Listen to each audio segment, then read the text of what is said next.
Viral তালিকার আসল সত্য ধর্মীয় বৈষম্য নাকি পরিকল্পিত বিভ্রান্তি?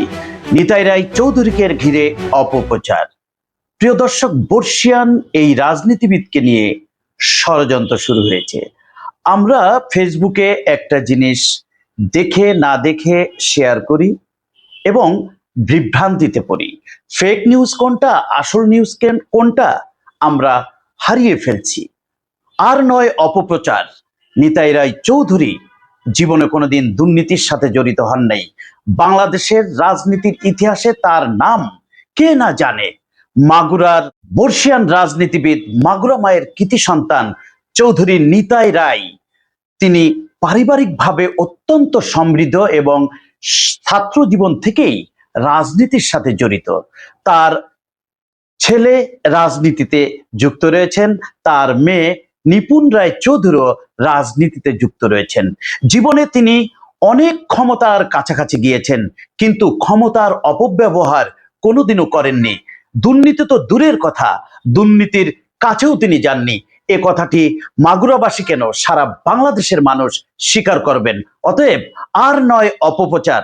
আপনারা অপপ্রচার থেকে বিরত থাকুন এবং আসল সত্য জানুন। প্রিয় দর্শক, এএসএস মিডিয়া অনলাইন মাগুরা টক পরিবেশিত হচ্ছে বাংলাদেশ ফাইন্যান্স এবং মাগুরা টাইমস 24 এর সৌজন্যে। আমি শাহিনুর ইসলাম। আজকের বিশ্লেষণ করব এই বর্ষিয়ান রাজনীতিবিদকে নিয়ে। আজকের আলোচনার বিষয় এমন একটি ইস্যু যা গত কয়েকদিন ধরে সামাজিক যোগাযোগ মাধ্যমে ব্যাপক আলোচনার জন্ম দিয়েছে।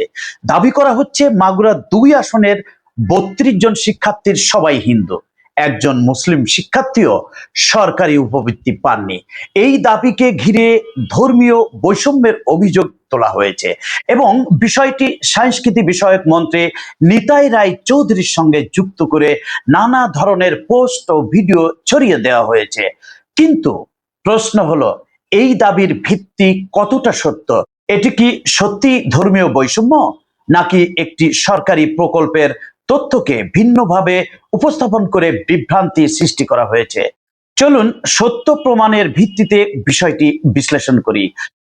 প্রথমেই একটি বিষয় পরিষ্কার করা জরুরি। ভাইরাল হওয়া তালিকাটি সাধারণ শিক্ষার্থীদের সরকারি উপবৃত্তির তালিকা নয়।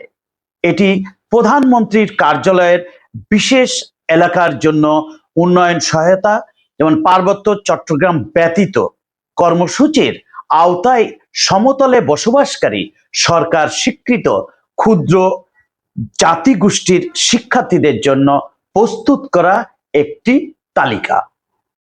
অর্থাৎ এই প্রকল্পের উদ্দেশ্যই হলো ক্ষুদ্র জাতিগোষ্ঠীর শিক্ষার্থীদের সহায়তা প্রদান করা। এখন অনেকেই প্রশ্ন করেছেন, তালিকায় যাদের নাম রয়েছে তাদের অনেকের পদবী রায় বা বিশ্বাস, তাহলে তারা কিভাবে ক্ষুদ্র জাতিগোষ্ঠীর অন্তর্ভুক্ত? এই উত্তরও সরকারি তথ্যেই রয়েছে। মাগুরা শালিকা উপজেলার বাগদি সম্প্রদায় দীর্ঘদিন ধরে বসবাস করছে। বাংলাদেশ সরকার বাগদি সম্প্রদায়কে স্বীকৃত ক্ষুদ্র জাতিগোষ্ঠী হিসেবে তালিকাভুক্ত করেছে। এই সম্প্রদায়ের অধিকাংশ সদস্য সনাতন ধর্মাবলম্বী হলেও তাদের জাতিগত পরিচয় ক্ষুদ্র জাতিগোষ্ঠী। তাই এই প্রকল্পে তাদের অন্তর্ভুক্ত করা হয়েছে ধর্মের ভিত্তিতে নয়, বরং জাতিগোষ্ঠীর ভিত্তিতে। উপজেলা প্রশাসনের তথ্য অনুযায়ী আদমশুমারির ভিত্তিতে প্রতি বছর নির্দিষ্ট সংখ্যক ক্ষুদ্র জাতিগোষ্ঠীর শিক্ষার্থীকে এই উপবৃত্তি দেওয়া হয়। এটি নতুন কোনো কর্মসূচি নয়, বহু বছর ধরেই সারা দেশে একই নিয়মে পরিচালিত হচ্ছে। এখন আসি নিতাই রায় চৌধুরী প্রসঙ্গে। সামাজিক যোগাযোগ মাধ্যমে এমনভাবে বিষয়টি উপস্থাপন করা হয়েছে যেন এই তালিকায় তিনি ব্যক্তিগতভাবে তৈরি করেছেন অথবা ধর্মের ভিত্তিতে শিক্ষার্থী নির্বাচন করেছেন। কিন্তু প্রশাসনের বক্তব্য সম্পূর্ণ ভিন্ন। উপজেলা নির্বাহী কর্মকর্তা এবং জেলা প্রশাসক স্পষ্টভাবে জানিয়েছেন এটি উপজেলা প্রশাসনের নিয়মিত সরকারি কার্যক্রম।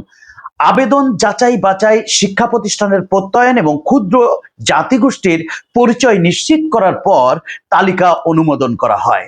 এই প্রক্রিয়ায় কোনো মন্ত্রীর ব্যক্তিগতভাবে তালিকা তৈরির ভূমিকা নেই। এখন নিতাই রায় চৌধুরী রাজনৈতিক পরিচয় সম্পর্কে সংক্ষেপে বলি। তিনি বাংলাদেশের এমন একজন প্রবীণ রাজনীতিবিদ এবং দীর্ঘদিন ধরে মাগুরার রাজনীতিতে সক্রিয়। তিনি একাধিকবার জাতীয় সংসদ সদস্য নির্বাচিত হয়েছেন এবং এখন তিনি শুধু এইবারের মন্ত্রী নন, তিনি এর আগেও মন্ত্রী স্বাদ গ্রহণ করেছেন।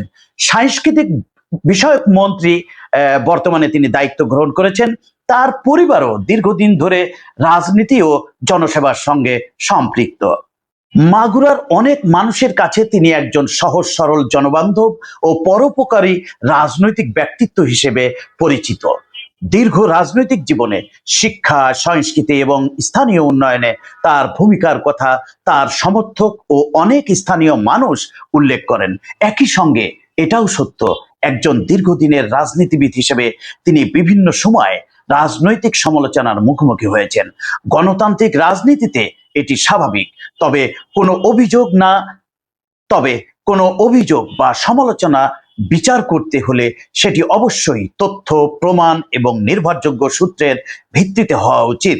সামাজিক যোগাযোগ মাধ্যমের ভাইরাল পোস্টের ভিত্তিতে নয়। আজকের এই ঘটনাটি আমাদের একটি বড় শিক্ষা দেয়।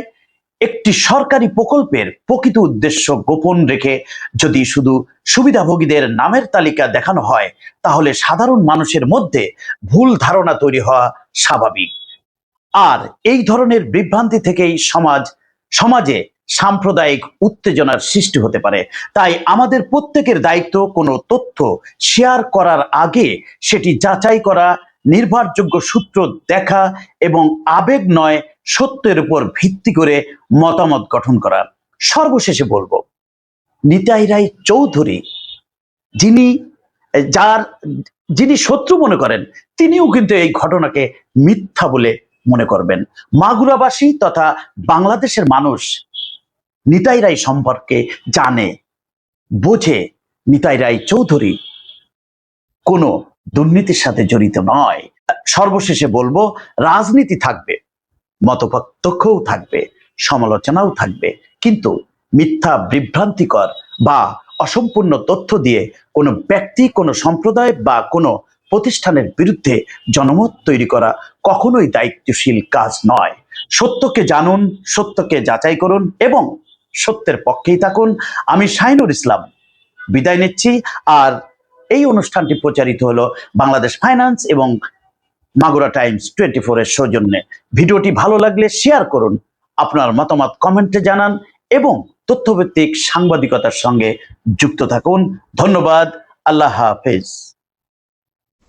শস্যে ভরা, বাওরে ঘেরা মোহনীয় মাগুরা। শিক্ষা, সংস্কৃতি, আন্দোলন, সংগ্রাম, রাজনীতি এই সকল ক্ষেত্রে ভূমিকা রেখেছে এই ছোট্ট জেলা মাগুরা। অনুষ্ঠানটি সঞ্চালনা ও পরিচালনা করেছেন শাহিনুর ইসলাম।